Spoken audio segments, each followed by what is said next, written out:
tu for ver, algumas são de alimentos, mas muitas algumas é metal mecânico. Algumas já se consolidaram, inclusive, como multinacionais brasileiras, né? Multinacionais brasileiras. A WEG, a Marco Polo tem fábricas fora do país. Marco Polo tem fábrica. E eu acho assim, esses investimentos, por exemplo, no setor automotivo na região sul, cruzando isso com o empreendedorismo da região sul, a gente tem, por exemplo, esse Jeep que está sendo produzido em Santa Catarina. Que, aliás, a gente vai falar daqui a pouquinho no nosso quadro, a gente vai comentar sobre esse Jeep, que é uma notícia bastante interessante, mostra exatamente como o Estado diversifica e como investe em novas tecnologias. Porque esse investimento, por exemplo, no setor automotivo na região sul, é como eu falei, ele traz toda uma cadeia junto e toda uma mentalidade, um sistema produtivo, onde uma região empreendedora acaba aprendendo com aquilo também e desenvolvendo aquilo.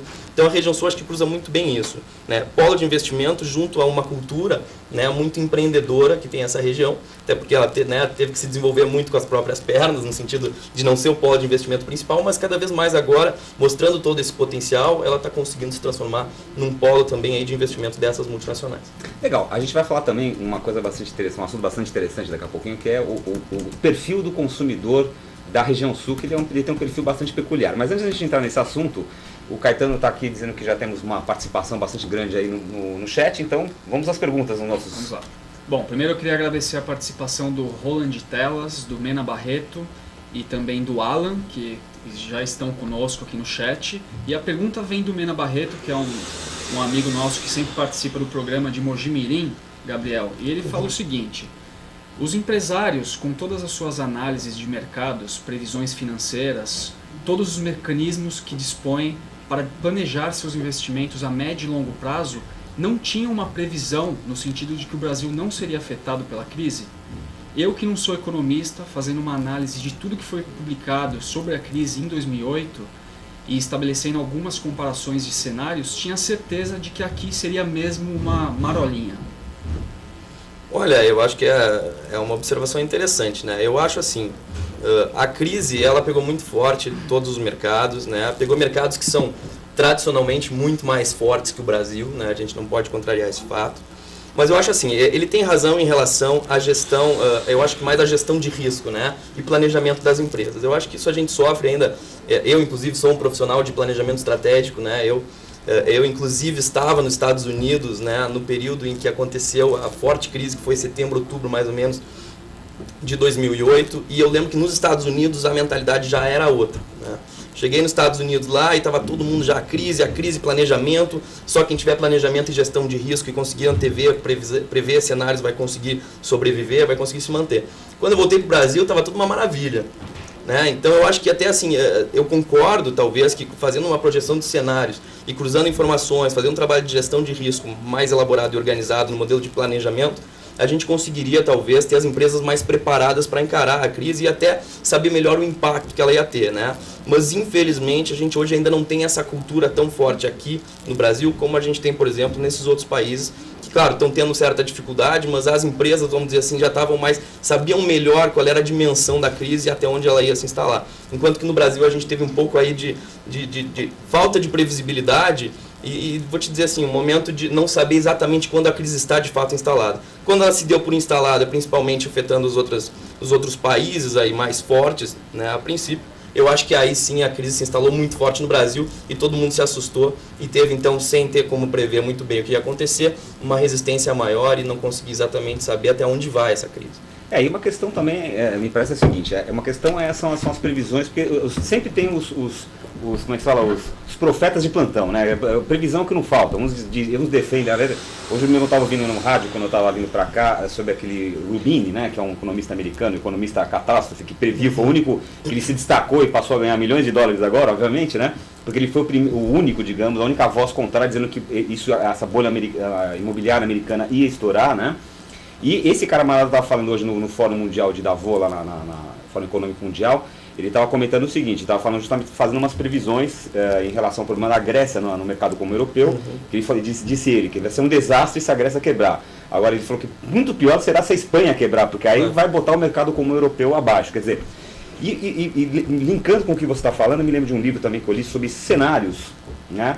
E tem uma empresa que era, inclusive, o foco mais ou menos desse livro, eu só não me recordo, que já li faz alguns anos, eu não lembro se era GE ou se era uma petrolífera americana, talvez você tá ligado a esse assunto, Tem a talvez Shell, se lembre. A Shell. Peter Schwartz. Eles são direção assim de cenários. extremamente especialistas nesse planejamento de médio e longo prazo, na questão de gestão de risco, e eles chamam esse daí de cenários, né? Cenário. Então é uma coisa muito interessante porque eles constroem, eles botam uma equipe de gente muito forte para pensar e constroem dezenas de cenários e como a companhia vai se agir dentro daqueles cenários.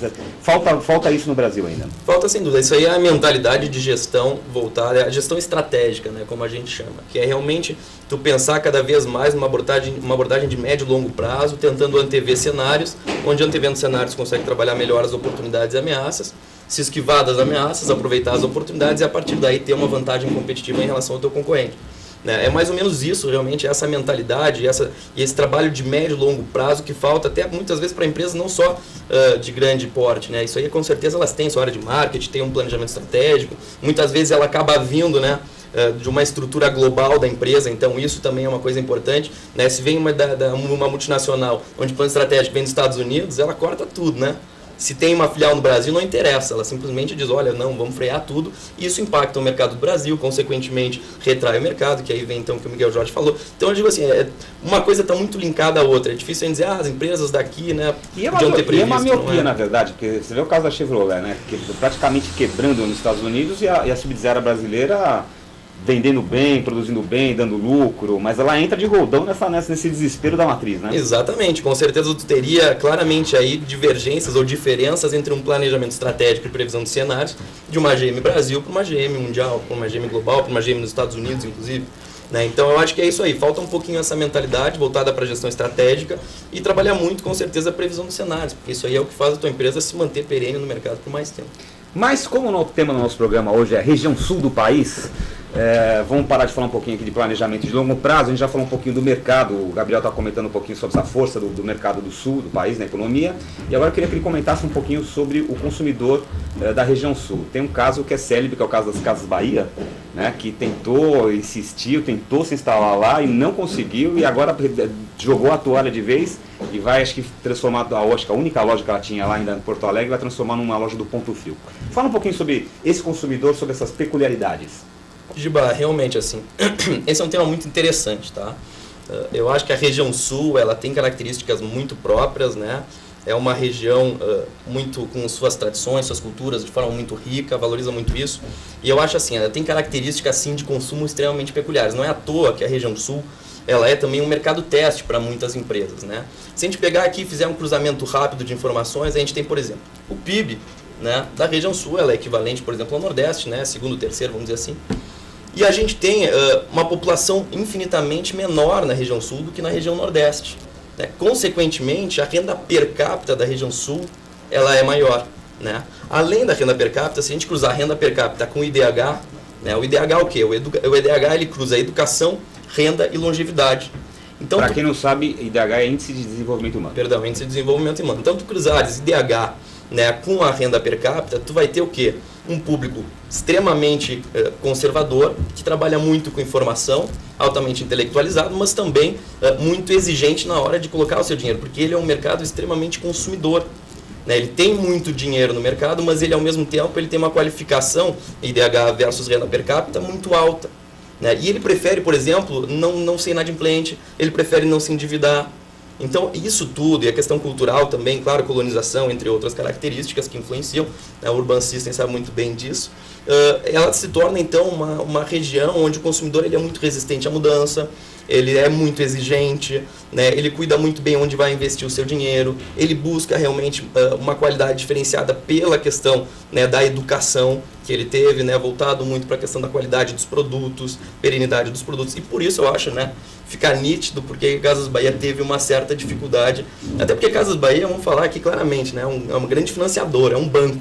Né? Então, como é que vai trabalhar num banco onde o mercado ele resiste à mudança, né? Ele é mais tradicional que prefere não se endividar, que prefere não fazer crediário de médio e longo prazo, e quando o lance da Casa Bahia é justamente isso daí. Né? Eu não sei quem foi o nosso amigo aqui que comentou, não me recordo o nome dele, é o Alan?